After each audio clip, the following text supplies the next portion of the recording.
Hello, this lecture is on slavery and the South. The Old South appeared to show little change, especially compared to the northern states experiencing dynamic industrialization and urbanization. Southerners, with their slavery, believed they were taking the better path. Slavery was an evil of widespread scope.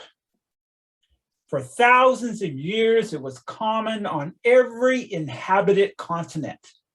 It is selective moral indignation and certainly flawed historical thinking when people argue that slavery was mainly a crime by white people representing a flawed Western civilization. It is also nonsense to give the impression that slavery was a particularly American phenomenon. Those who focus on the terrible slavery of early America do not enhance their credibility if they remain silent of the traumas of slavery that existed in Africa and Asia and elsewhere. As Thomas Sowell explains, before the modern era, by and large, Europeans enslaved other Europeans, Asians enslaved other Asians, Africans enslaved other Africans, and the indigenous peoples of the Western Hemisphere enslaved other indigenous peoples of the Western Hemisphere. West Africa was a major slave trading region where Africans enslaved other Africans. There were Africans who kept or sold slaves. At the high point of the Atlantic slave trade, Africans retained more slaves for themselves than they sent to the Western Hemisphere.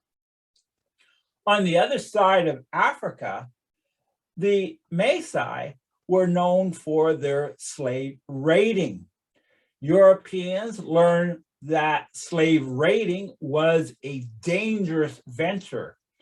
Whites involved in the slave trade in West Africa were as likely to catch malaria as to catch slaves themselves. White men spending time in the interior of sub-Saharan Africa had an average life expectancy of less than a year. Disease also claimed many who crossed the Atlantic. When crossing the Atlantic, the death rates of the white crews and slaves were comparable. To improve their chances, Europeans or men from the Western Hemisphere who bought slaves stayed on the African coast and left as soon as possible. Staying on the coast and not participating in the capture and enslavement of Africans meant that Europeans remained oblivious to the horrific details of slave raids. To avoid capture, some Africans committed suicide. Once captured, Blacks experienced brutal conditions. There are no exact numbers, but estimates have 11 million slaves from the sub-Saharan shipped to the Western Hemisphere and about 14 million sent to Islamic regions. Whereas the Muslim slave trade had more women than men for harems throughout the Ottoman Empire, the Atlantic slave trade consisted of more men than women for plantation labor. In America, slavery after the War of Independence increased despite efforts by some to limit or end it. Thomas Jefferson in 1783 included in a new draft of a Virginia Constitution a proposal for gradual emancipation of slaves. Because of opposition, this went nowhere. More promising was federal action. Following year, Jefferson, who owned many slaves, proposed a federal law declaring slavery illegal in all Western territories. Unfortunately, the bill lost by one vote. Jefferson stated that the fate of millions of unborn was, quote, hanging on the tongue of one man, and heaven was silent in that awful moment, end of quote. However, in 1787, Congress passed the Northwest Ordinance that made slavery illegal in the upper Western territories. Later, as president, Jefferson urged Congress to stop Americans from expanding slavery. Historian William Freeling wrote, quote, if the founding fathers had done none of this, if slavery had continued in the North and expanded into the Northwest, if millions of Africans had been imported to strengthen slavery in the Deep South, to consolidate it in New York and Illinois, to spread it to Kansas, and to keep it in the border South, if no free Black population had developed in Delaware and Maryland, if no apology for slavery had left Southerners on shaky moral grounds, if, in short, Jefferson and his contemporaries had lifted nary a finger, everything would have been different.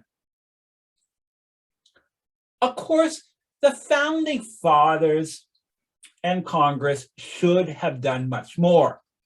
Again, Freeling wrote, quote, if the founding fathers unquestionably dreamed of universal American freedom, their ideological posture was weighed down equally unquestionably with conceptions of priorities, profits, and prejudice that would long make the dream utopian.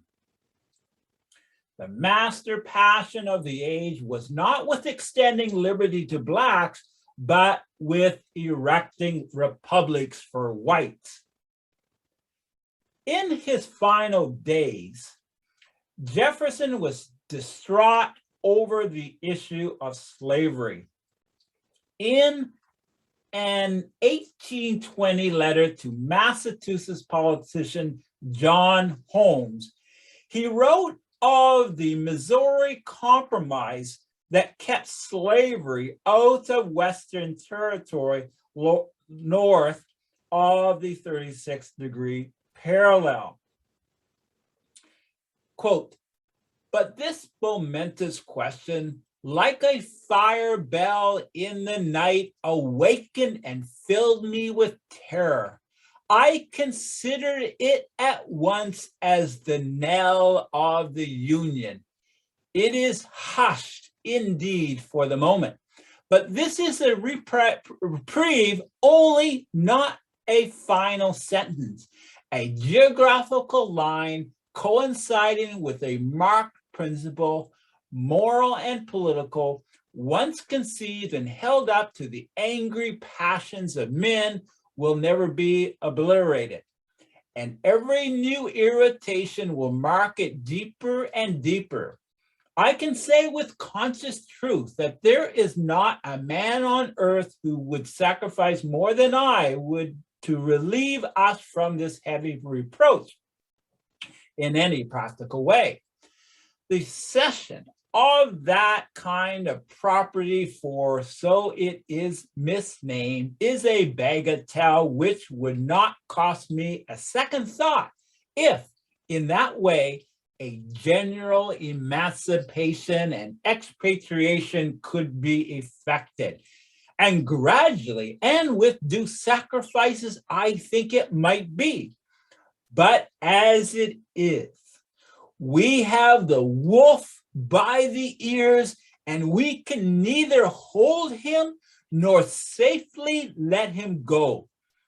Justice is in one scale and self-preservation in the other.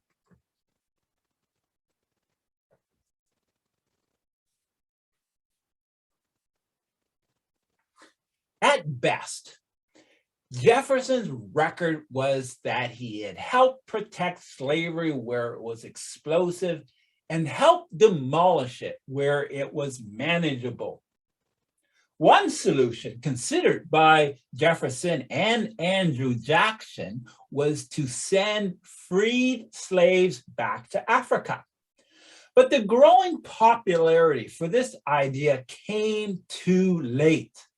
Most slaves were born in America, they spoke no African languages, and they knew little or nothing about Africa. In America, the African population grew by natural increase rather than by continual large-scale increases from Africa. And after Great Britain banned the international slave trade in the year 1807, the number of slave ships across the Atlantic to all ports of the Western Hemisphere began to lessen.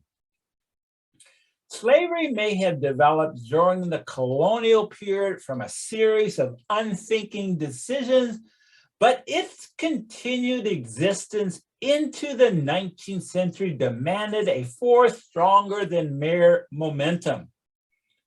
Considering the active hostility that slaves adopted toward their condition, and that most whites never owned a slave and considered slavery itself unnatural and un-American, it is tragic that it persisted as long as it did. In the northern states, slaves were only a relatively minor part of the population. Plantation slavery was a foreign concept to Northerners. The northern states did not have the climate or soil for successful cotton plantations. It was a different world in the South. So much of the Southern economy depended on king cotton. In the South, there was no surplus population of free laborers to do the harvest work. Hundreds of slaves, notably from border states such as Virginia and Maryland, escaped the South each year, and some of these slave refugees describe the life of a slave. One of the best slave autobiographies is the narrative of William Brown, a fugitive slave, published in 1848. Brown wrote of slave work, quote, "A woman was also kept at the quarters to do the cooking for the field hands, who were summoned to their unrequited toil every morning at 4 o'clock by the ringing of a bell hung on posts near the house of the overseer. They were allowed half an hour to eat their breakfast and get to the field. At 4:30, a horn was blown by the overseer, which was the signal to commence work. And everyone that was not on the spot at the time had to receive 10 lashes from the whip, with which the overseer always went armed." End of quote. Work in the cotton fields was rigorous in the extreme for all slaves, males and females. Slaves carved fields out of the forest, planted, hoed, and planted the cotton, plowed the continent. Slaves with craft skills might have done a little better, but working in or close to the master's house meant closer observation by the slave owners. In the home or in the fields, degradation and uncertainty characterized the life of the slave. Slave owners broke up families and they sexually exploited women. and neither the women nor men had any recourse. Efforts were made to keep slaves illiterate. The daily control by slave owners made their lives miserable. Even when whites and blacks in the South worked together, drank together, played together, or prayed together, it was expected that slaves would observe rituals of self-debasement, for example, by using a title of respect when addressing the whites, such as master or mistress, while being addressed themselves by first name or as boy or girl. Many whites resented any show of disrespect and could become murderous in their rage without much fear of legal consequences. Despite their oppressive situations, slaves found ways to cleverly rebel without fanfare. Resistance was an everyday occurrence. Tools, quote, broke, and slaves, quote, misunderstood orders. Blacks strived to maintain and express their own culture and values. Christianity and family connections were important for maintaining a degree of dignity and self-esteem. Black Christianity owed much of its form and content to traditional African religion and served as the cornerstone for an emerging African-American culture. Because of its subversive potential, whites tried to supervise Black religion. For example, the African Methodist Episcopal Church was sometimes banned in the South. But the Christianity practiced by slaves when they were safe from white observation reaffirmed the inherent joy of life and the inevitable day of liberation in this world and in the world to come. Slave culture was also a family culture, and the family, like religion, saved the individual from having to face alone the horrors of slavery. All elderly men were uncles. All young women were sisters. Individual Blacks were related to all others by ties of kinship. You did not need blood connections to have this kingship. The percentage of Blacks in the southern states far exceeded that of the northern states. In some states, Blacks were near the majority or were the majority of the population. Whites often feared a race war.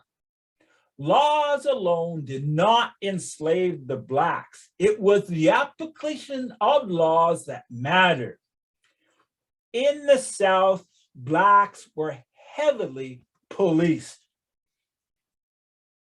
In most jurisdictions, armed white men patrolled the nights looking for any African American who ventured from their cabins without written permission. Not restrained by law and order, the white patrollers administered rough and painful justice. There was no guarantee of safe passage for slaves who even had a pass. Harassment and abuse persisted. On the rare occasion when slaves collected in large numbers and fought for their freedom, the white community mobilized quickly and with overwhelming force. In 1831, the response to a major rebellion took a few days to end. The Black preacher Nat Turner and his followers carried out a slave rebellion in Southampton County, Virginia. The group killed dozens of whites before the alarm spread and a force of armed whites responded. Turner's band, nearly 100 strong, met defeat 3 days into the rebellion. Soon, militia companies from 3 counties plus federal troops with artillery converged on Southampton County and began a savage manhunt for Turner. He was caught 1 week later. It was the deadliest slave rebellion in American history. It ended with 57 whites killed and over 100 blacks. Turner's execution was by hanging, and his corpse was treated with sickening viciousness. Turner's uprising horrified many in the South.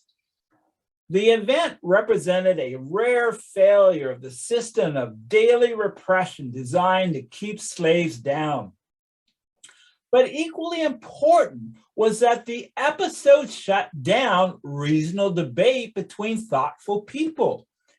Many Southern leaders dug in their heels and refused to consider the arguments of abolitionists seeking to end slavery. For example, Southern politicians worked to prevent the post office from distributing abolitionist tracts. Books questioning slavery were censored. People who criticized slavery were beaten and forced to immigrate. After the 1830s, it became dangerous in the South even to speak of slavery as a necessary evil.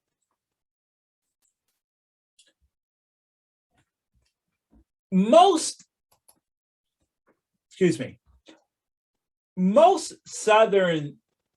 Southerners did not view the system of slavery as ideal, but the willingness of the average white Southerner to insist upon the supremacy of their race did much to keep it alive. It is revealing that many Southerners did not use the word slave. They instead referred to the blacks as servants. Northerners would have nothing of it. They correctly used the term slaves. Scholars claim that most white Southerners were not racist in the sense of having a scientific belief in the superiority of some genes over others. Many Southerners were devout Christians who believed that slaves had souls, that all souls were equal, and that slaves would enjoy freedom and happiness in heaven as much as any master would. Slavery was part of the imperfect, unredeemed world that resulted from original sin. It could not exist in heaven. Slavery could not exist in heaven. Some suggest that slavery violated the Jeffersonian, Jacksonian political values of most white Southerners because slaveholding gave special privileges to a small and shrinking minority of aristocrats. But the thinking of the time was guided and dominated by powerful voices who were apologists for slavery. And one example was Roger Brooke Taney, who later wrote that blacks had for more than a century before been regarded as beings of an inferior order and altogether unfit to associate with white race, either in social or political relations, and so far inferior that they had no rights which the white man was bound to respect. These words were from the Chief Justice of the Supreme Court. This is the thinking of this era for the apologists, various politicians and intellectuals who saw slavery as a better way. The North and South differed in many ways. The South did have industrial development, but nothing comparable to the North manufacturing. Although there were factories in the South, they were small and produced mainly for nearby markets. Agriculture investment was the backbone of the South. In the South, there were two distinct subdivisions. In the lower South, the Cotton Kingdom, all economic life revolved around one crop. In this region, Blacks constituted nearly half the population. Whites outnumbered Blacks 3-1 in the upper South, and thus slave labor was less important. In Virginia and Maryland, the old centers of tobacco production, mixed farming was the norm. They needed less labor, but more capital, which they acquired by selling slaves to the lower South. These states showed signs of taking on some of the characteristics of the industrializing North, that is, the border states. The Southern economy grew, but with few products, mainly cotton, tobacco, rice, and sugar. The growth of the British textile industry and the development of the cotton gin in the late 18th century guaranteed the rise of King Cotton. The lower South was ideally suited for the cultivation, and the South eventually produced 75% of the world's cotton by mid-century. Agriculture was too lucrative for large-scale planters to shift their interest to industry. The persistence of a farm-based economy created a system of business and society that made the Old South quite distinct. It was not that slavery was incompatible with factory labor, but rather that the South's capital was tied up in cotton plantations. It was in the North where you have the heavier concentration of industry and manufacturing. This was not occurring in the lower South, in the deep South. The South appeared in Northern eyes as a place of backwardness. Thus, it is true that cotton was an expanding, profitable business for many years, although I might add that in the 1850s, there were some not so great years for the cotton industry.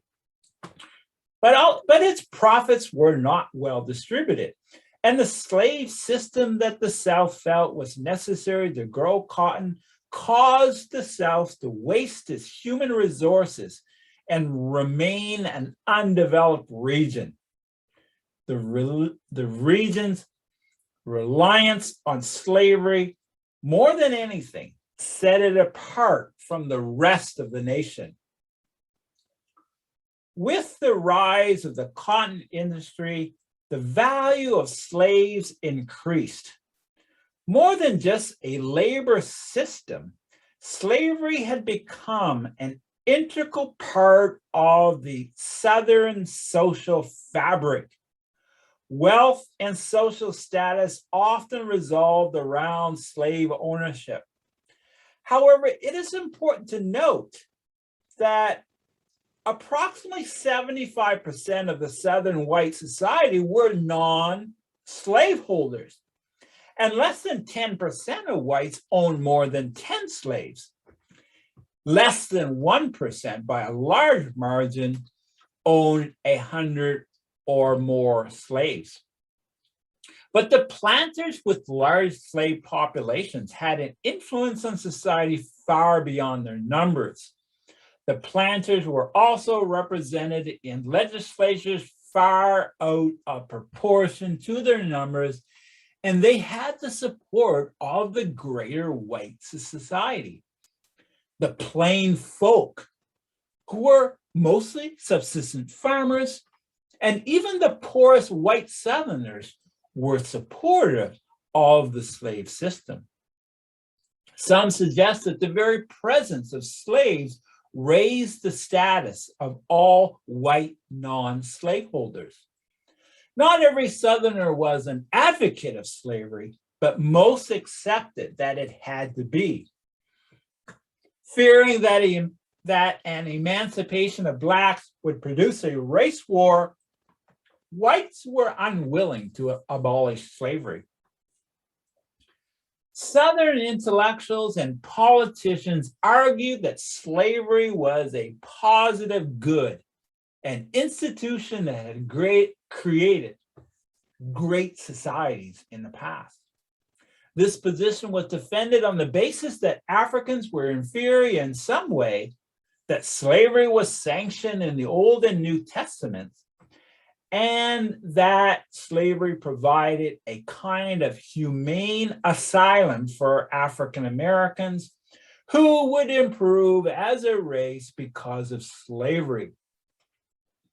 In other words, Southern plantation life, according to these apologists, was good for slaves because they were inferior beings incapable of surviving in society without the guidance and care of a white master.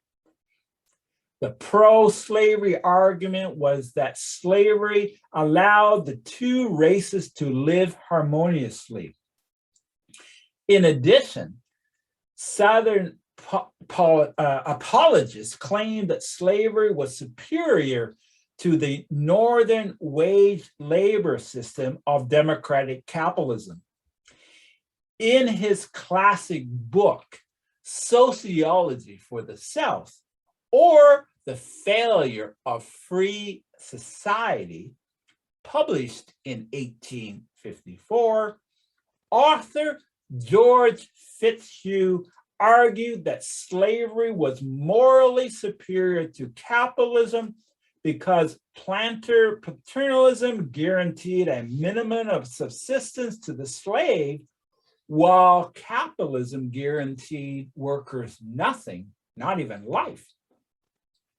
Capitalism ignored the, quote, unemployed poor, the weak in mind and body, the simple and unsuspicious, the prodigal, the dissipated, the improvident, and the vicious, end of quote.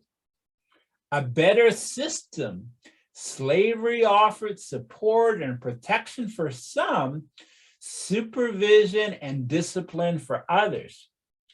Rather than the abolition of slavery, Fitzhugh wanted the abolition of capitalism. It is no surprise that Harriet Beecher Stowe's Uncle Tom's Cabin hit a raw nerve with Southern elites. Pro-slavery and Southern writer William Gilmore Simms declared the novel was a slanderous work full of inaccuracies. He wrote that the novel filled, quote, the minds of those who know nothing of slavery with hatred for that institution and those who uphold it.